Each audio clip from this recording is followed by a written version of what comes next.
Delhi high court का ये फैसला सीधे सीधे लाखों परिवारों और खासकर बच्चों के भविष्य से जुड़ी है। सवाल बहुत सीधा है लेकिन असर गहरा।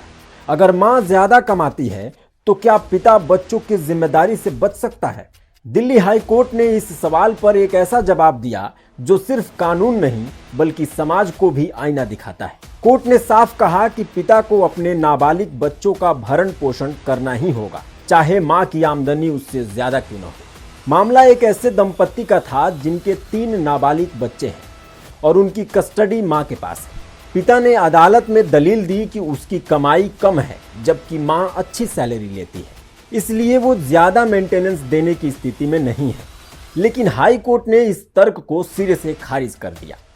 कोर्ट ने कहा कि मां का काम करना या ज्यादा कमाना पिता की जिम्मेदारी खत्म नहीं करता। बच्चों की परवरिश सिर्फ खर्च उठाने तक सीमित नहीं होती बल्कि उनके स्वास्थ्य, शिक्षा, रहन सहन और भविष्य की जरूरतों से जुड़ी होती है। इन सब की जिम्मेदारी दोनों माता पिता की है और पिता इससे बच नहीं सकता। अदालत ने यह भी साफ किया कि वर्किंग मदर पर पूरा बोझ डालना न सिर्फ गलत है बल्कि अन्यायपूर्ण भी है।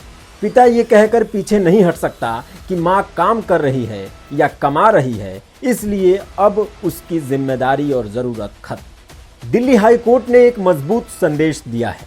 बच्चों के अधिकार माता पिता की कमाई के हिसाब किताब से ऊपर है। बच्चों का भविष्य सबसे पहले और उसमें किसी भी तरह की बहानेबाजी की गुंजाइश नहीं। ये फैसला सिर्फ एक केस नहीं बल्कि समाज के लिए एक साफ दिशा है। जिम्मेदारी से भागा नहीं जा सकता।